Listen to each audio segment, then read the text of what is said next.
Hello प्यारे दोस्तों, आपका अपना चैनल स्पिरिचुअल राहुल देव में आपका हार्दिक स्वागत है। किसी ने बड़े कमाल की बात कही है। एक नगर में दो मित्र रहते थे।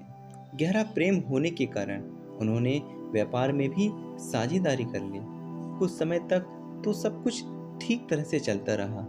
एक दिन एक मित्र के मन में विचार आया कि क्यों ना मैं अपने मित्र को मार दूं, इससे सब कुछ मेरा ही हो जाएगा।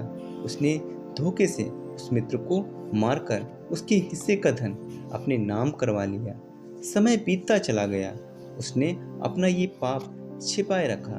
कुछ समय के बाद उसके घर एक पुत्र ने जन्म लिया।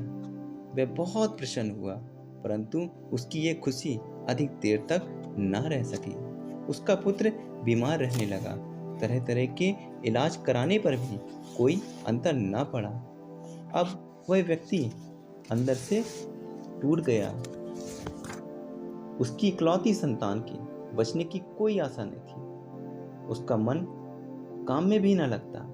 उधर इलाज करवा करवा कर उसका धन भी कम होने लगा और वह धीरे धीरे कंगाल होने लगा। इकलौते पुत्र का रोग उसके पिता को भी रोगग्रस्त करने लगा। एक दिन जब उसके पुत्र का अंतिम समय पास आया तो उसने अपने पिता को बुलाकर कहा, अब आप पूरी तरह से कंगाल हो चुके हैं। मेरा बदला पूरा हो चुका है।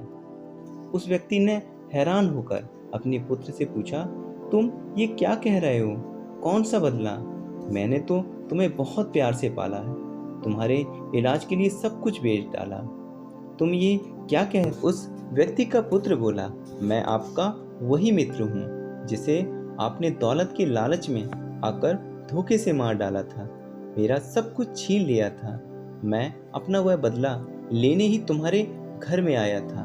अब मेरा काम पूरा हुआ और मैं जा रहा हूँ आपको बर्बाद करके। ऐसा कहने पर उस बच्चे की मौत हो गई। वह व्यक्ति दंग रह गया। उसके दिल दिमाग पर गहरा सदमा पहुंचा। बहुत देर लगी ये समझने में कि जैसी करनी वैसी भरनी।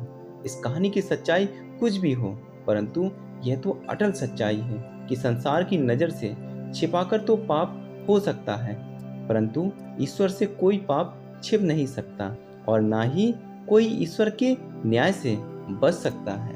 यदि हमें ईश्वर का भय है और ये बात समझ में आ गई कि दुख देने से दुख ही मिलता है, तो हम कभी गलत काम नहीं करेंगे, किसी की बद्दुआ नहीं लेंगे, क्योंकि ये बहुत ही कष्टकारी होती है। जहाँ तक हो सके दूसरों से आशीर्वाद व शुभकामनाएं ही लें।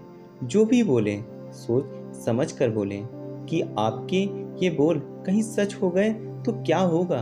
हम क्रोध में बहुत कड़वा बोल जाते हैं और ये भूल जाते हैं, यदि हम अपनों को दुख पहुंचाएंगे तो दुख तो हमें ही होगा, क्योंकि हम उन्हें प्यार करते हैं। दिल को चीर कर तो किसी ने नहीं देखा, प्यार तो जतलाने से पता चलता है। इसलिए हम स्वयं में सुधार लाएं ताकि हमारे संपर्क में आने वाले सभी लोग आनंदित होकर जाएं और दोबारा मिलने की चाह रखें, ना कि दूर भागें। Thank you very much. यदि ये वीडियो पसंद आए तो इस चैनल को लाइक शेयर कमेंट्स जरूर करें। सुरक्षित रहें, स्वस्थ रहें, खुश रहें।